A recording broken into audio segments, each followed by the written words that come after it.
The convention hall will come to order. We are now holding the second general session of the 91st Massachusetts FFA State Convention.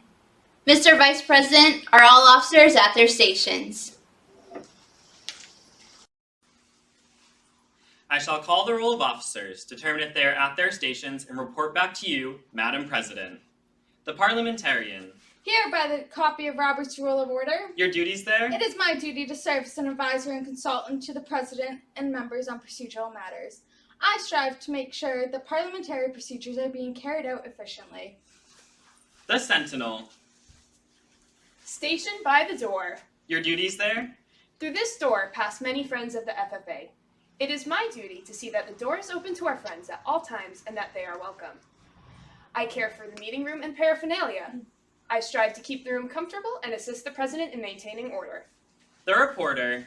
The reporter is stationed by the flag. Why by the flag? As the flag covers the United States of America, so I strive to inform the people in order that every man, woman, and child may know that FFA is a national organization that reaches from the state of Alaska to the Virgin Islands and from the state of Maine to Hawaii. The treasurer. Stationed by the Emblem of Washington. Your duties there? I keep a record of receipts and disbursements just as Washington kept his farm accounts, carefully and accurately. I encourage thrift among the members and strive to build our financial standings through savings and investments. George Washington was better able to serve his country because he was financially independent. The secretary. Stationed by the ear corn. Your duties there? I keep an accurate record of all meetings and correspond with other secretaries wherever corn is grown and FFA members meet. The advisor. Here by the owl. Why by the owl? The owl is a time-honored emblem of knowledge and wisdom. Being older than the rest of you, I am asked to advise you from time to time as the need arises.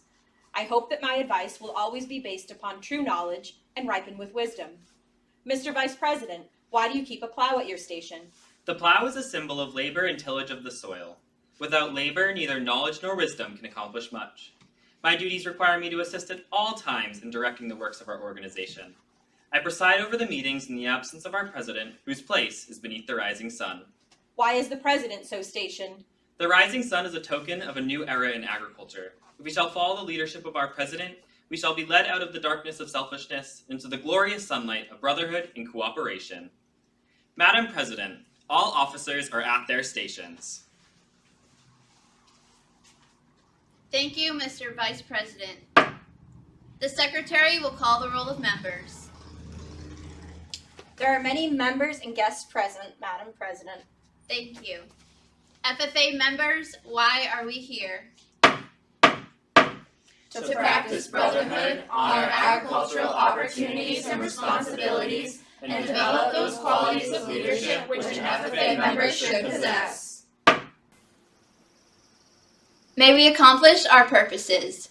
I now declare the second session of the 91st Massachusetts FFA State Convention duly open for the transaction of business or attention to any matters which may properly be presented.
Hello, Massachusetts FFA. First and foremost, I just want to say thanks for having me here today.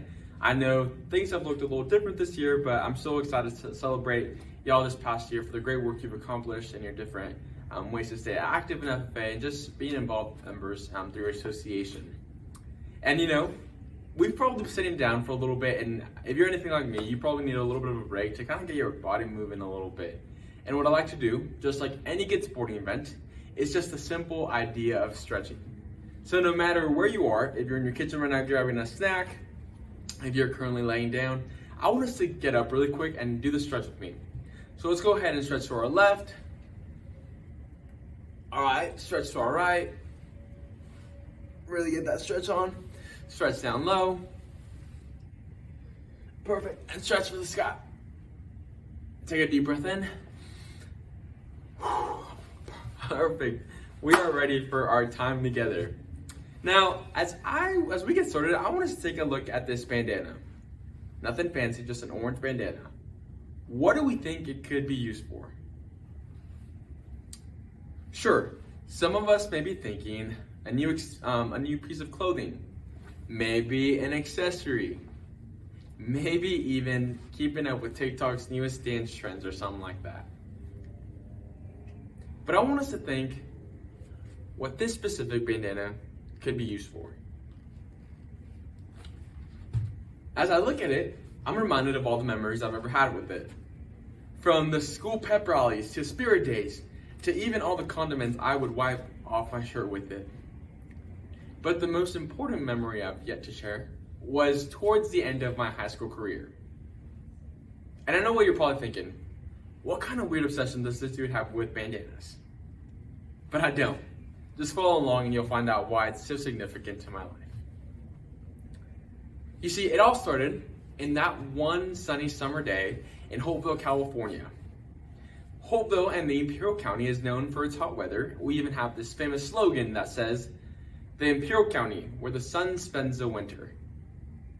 And let me tell you, that is not a testament, that is false news whatsoever. However, I really didn't understand how much the heat affected us and what that kind of looked like for us as farm laborers and people who work outside in our ag industry. Coming from such an agriculturally predominant area, I grew up seeing farm laborers hard at work, harvesting our vegetables that we see in our stores and farmers markets and so forth. From the water dripping off the beautiful romaine lettuce, to the stiff but delicious broccoli, and even ugly on the outside but beautiful on the inside onion. I've seen it all, but I really never understood the value of the work that came with it. You see, one day, as I was getting ready to start my senior year of high school, well, it was actually more like this summer, I decided, I'll be going off to college or doing some plans after this.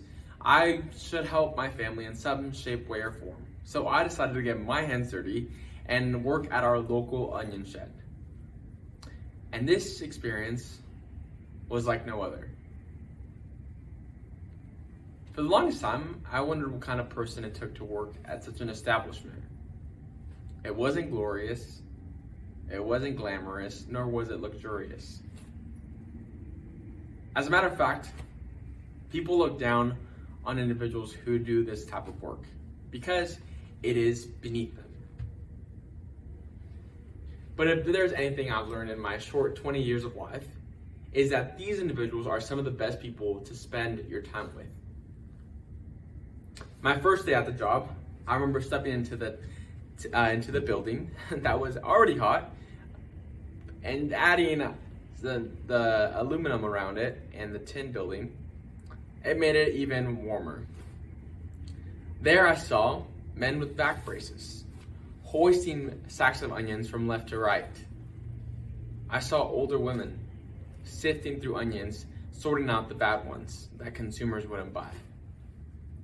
I saw sweat dripping down everyone's faces because it was a hot, tiring day. And a confession about David, I have never experienced a hard day's work like this one. I was about 2 hours into my shift, and right then and there, I knew I cannot do this. This was tough, and I just couldn't handle it anymore. I must have had a real bad look of desperation or pain in my face, because out of the blues, an older woman comes up to me, looks at me, puts her hand in her pocket, sticks out a bandana, and points it to my forehead. In that moment, I grab it, say gracias, and just sit in the sense of appreciation. Because for those of us that don't know how important a piece of bandana is in such a establishment and location, it is detrimental. It is almost like needing water in the desert. So the fact that this complete stranger was willing to lend me theirs blew my mind. I quickly tied it around my head, took a deep breath, and said, "Vamos." Now, this bandana didn't stop my problems. It didn't fix the situation. It didn't make it any easier. But it did open my eyes to the people I got to work with and the work I got to do. And it actually made me think of the bigger question of, how many times have we missed when people pass their bandanas forward? And by that, I don't literally mean a bandana being passed forward, but what are the small ways in the way people show up that we forget to see sometimes? I want us to think to ourselves, when's a time that I miss a bandana being passed to me? Maybe it was by our mentors, our parents, our coaches, our friends, our siblings. The list is endless. But think on those and appreciate them. You see, it wasn't the last time I forgot a bandana, but most importantly, it wasn't the last time someone was willing to lend me one of theirs.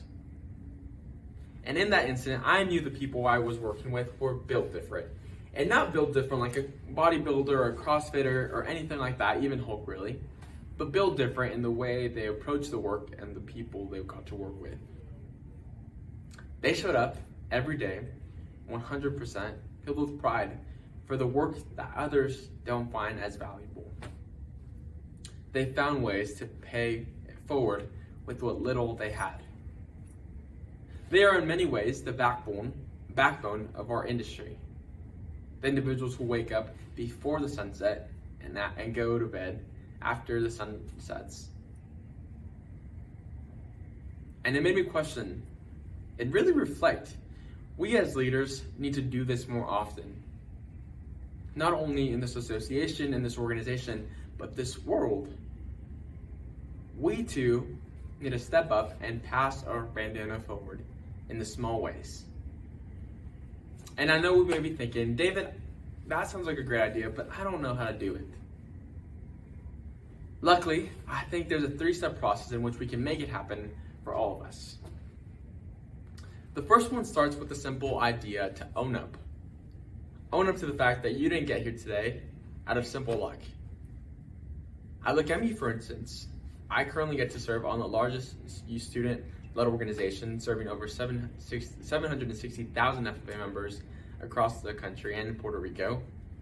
And think about where I started.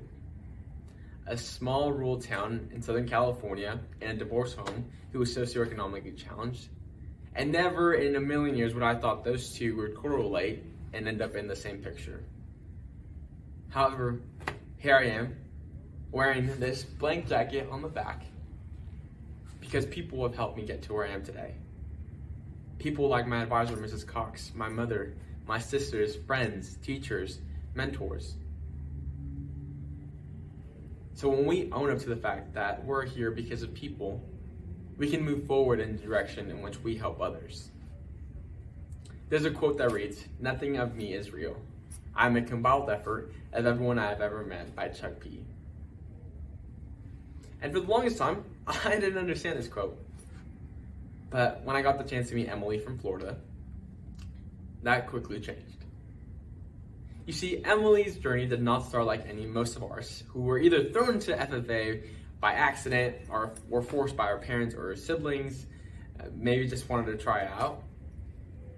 Emily's journey started completely different. For her advisor, who actually had a very distinctive mustache, pulled her outside one day after class and said, "I think you'd be really good at this. I think you could really excel in this program." and she quickly says, "No, thank you. I don't think, look, or sound like any of the individuals who are part of FFA." So her advisor sat back and listened. So they didn't do anything about it. But every chance he got, he'd go up to Emily and ask her again, "Hey Emily, I think this organization could use someone like you." And it was kind of like this game of tug of war, where it was like on one side and then to come back and then to go back and forth and so forth. Now, 3 years later, Emily serves as president of our FFA chapter, inspiring other people to think that this organization is for all students, regardless of race, gender, socioeconomic status, the way we think, the way we look, and the way we go about life. Emily would have not been able to impact as many people as she had if it weren't for her advisor who was pushing her behind her. It's important that we understand that we too are here because of someone who has believed in us, and maybe we're yet to see who that person is. But let's start owning up to the fact that we're here because of others. Because when we own up, we get to do the second part, and it's simple. We get to open up. Open up to maybe the possibility that it's our turn to pay it forward. And sure, getting poured into is awesome.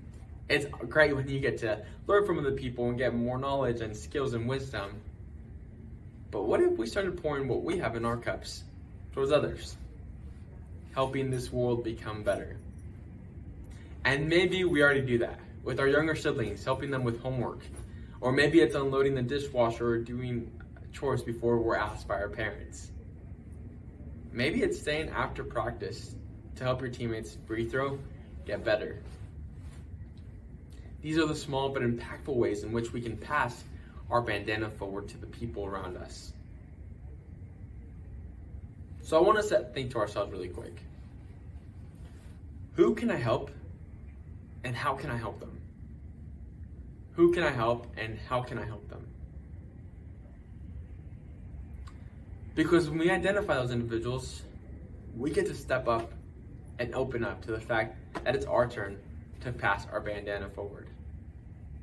And when we finally come to the realization of it, we can do that third and final step of simply showing up. The most important part of it, because we've owned up, we've opened up, and now it's finally time to do it, to show up.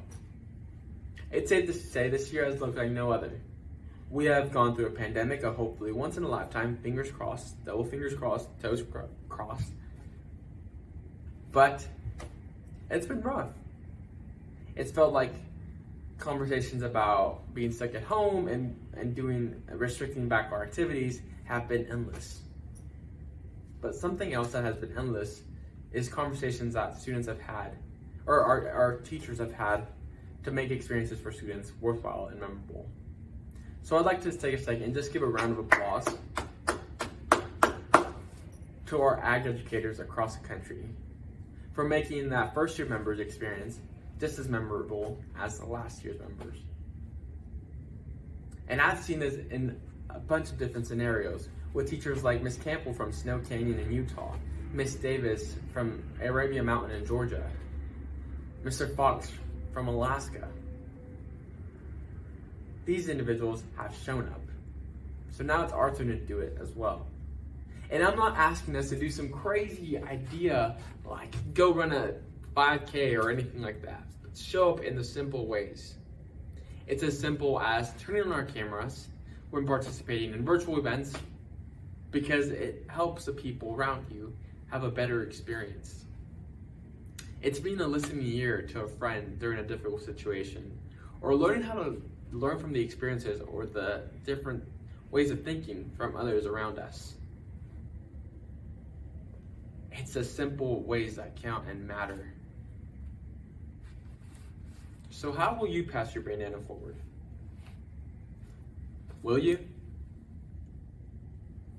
I sure hope so. Because if I look back at where my journey started, I don't think any of the individuals who ever lent me one of these really knows how much of an effect they cause towards me. I now talk about a message that I'm passionate about, and aside from that, I also hope to pursue a career in immigration policy where I get to better their lives, because I know the hard work and the pride and the type of individual that it takes to work at such places. The small bandana passing has changed the way I view the world and how I hope to live it.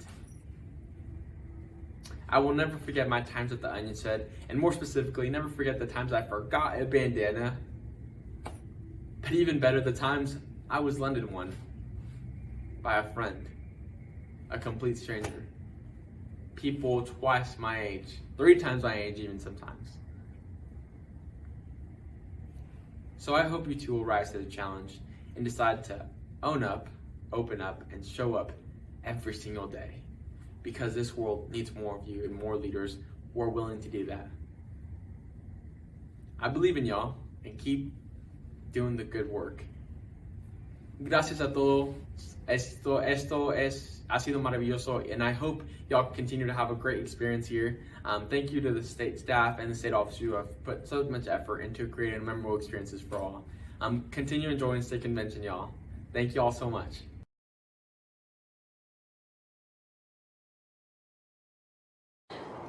This past year, we have attended classes, club meetings, activities, and now state convention through a screen. While this opportunity has led to a lot of great things, for many of us, living our lives virtually has come with a lot of challenges as well. I'm pretty sure at this point, all of us can relate to speaking while on mute on a video call, or maybe speaking at the same time as another person. No matter what awkward situation you find yourself in, I know I have thoroughly enjoyed getting to know you all and what fills you with joy. If you know me even a little, you know that I love dogs, especially my own dog, Ernie. I love dogs so much that I wanted to learn all that I could about them. I wanted to discover how their fur grew and how to best care for it. I wanted to know how their digestive system worked and how best to feed it. I was pretty obsessed. I know that a lot of us can relate to a love and passion for something that sparks us with our joy. This passion could be found in our agricultural classes or out in the field. No matter where it is found, I have loved seeing everyone hold on to what they are passionate about through trying times. This passion that I have for dogs and the passion that I have seen in so many of you reminds me about a story of my friend. My friend had hundreds of sheep, and he loved his sheep so much. He knew all their ear tags and tattoos, and he could tell you how they were all related. He was a great shepherd. Well, he loved his sheep so much that he would spend a lot of time sitting out in the pasture with them, watching them graze. He told me about a story when one day he was sitting out in the pasture, enjoying the sunshine and watching his sheep. As he was looking over his flock, he realized that one of them might have been missing. He went and searched through the pasture, finding this sheep's mother, father, and sibling, but not the sheep he was looking for. Well, he was left with a decision, and he decided to leave his hundreds of sheep in his field and go search for that one. That one that could have been anywhere. He told me that a few hours later, he had finally found it and brought it back home to all his other sheep, and that he was so excited to be able to have found it. Now, I know what you're thinking. This guy sounds a little crazy to leave hundreds of sheep unguarded to go search for one sheep that could have been anywhere, and it honestly could have been eaten by a few things while it was lost. But he found it because his love for his sheep went beyond their worth. That sheep that was lost was not any more valuable than the ones already in his field, but it was just as important to him. Some days we wake up and get lost too. Maybe it's in school, work, or caught up in anxiety or stress. It's in this moment we need to remember what brings us back. Maybe it's a person, a place, or an activity that grounds us and helps us remember our worth. I love adventures. Whether I need to drive 5 minutes or 5 hours to get there, I am ready to go. Well, on these adventures, like the one I took the other day, I was walking in the woods, which is one of my favorite places to go on an adventure. While I was walking and crunching on the leaves below my feet, I looked around at the trees around me. Now, my camera roll is filled with pictures of dogs, of course, and then trees. I love their bark and their root systems when they fall over in a storm. I know it's a little odd, I'll admit it, but while I know all the dog breeds, I do not know all the types of trees. But I do know that there are 2 main types. There are deciduous trees which have leaves that fall off usually once a year, and then there are coniferous trees which have which have pine needles, cones, and scales which don't fall off in one big chunk. Well, depending on what type of tree, bugs, disease, and what kind of nutrition that tree is getting, this will all affect how that individual tree approaches a season and weathers a storm. When a maple tree drops its leaves, the pine tree that it's near does not judge the maple for how it is approaching that next season. The maple is not afraid of being judged by the pine tree on how their differences collide in what they're both doing. These different seasons affect the trees, and the trees enter the seasons in all different ways. It all works for them, and they all survive. They all go on living just like us. In our own lives, we face seasons as well. And just like the trees, there are a lot of factors that play a role in how we are able to handle the situation. The seasons that we face aren't necessarily spring, summer, and fall, but they can be seasons of growth, seasons of perseverance, or seasons of resiliency. We can find in our own lives so many seasons. Each one has a different number of storms within it, and some seasons contain a lot more storms than we would like. Each storm and each season affect us all differently. When we are able to appreciate and recognize our own worth, we are able to recognize that worth in those around us. And when we are able to see that worth, we are able to help our friend in their journey. We are able to help our friend come home. We are able to help our friends understand their own worth.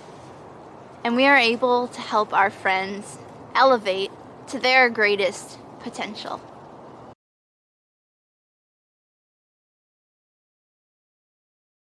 Hey Massachusetts FFA, it's time to figure out who our 2021 through 2022 state FFA officer team is. The nominating committee has put a lot of work and effort figuring out the next leaders who will lead Massachusetts FFA in the right direction for the coming year. If you're excited as excited as I am, it's time to figure out who these next individuals are. Serving as the 2021 through 2022 state treasurer, Grace McCarthy. Serving as secretary, Olivia Kamara. Serving as Vice President, Eva Scolo. And serving as President, Emily Everhart. Congratulations, and we wish you the best of luck this coming year. Thank you to the Nominating Committee for all of your hard work in selecting the future leaders of our association. We invite all of our viewers to join in the installation of officers at 2 p.m. on Zoom. Please see your chapter advisors for the Zoom link.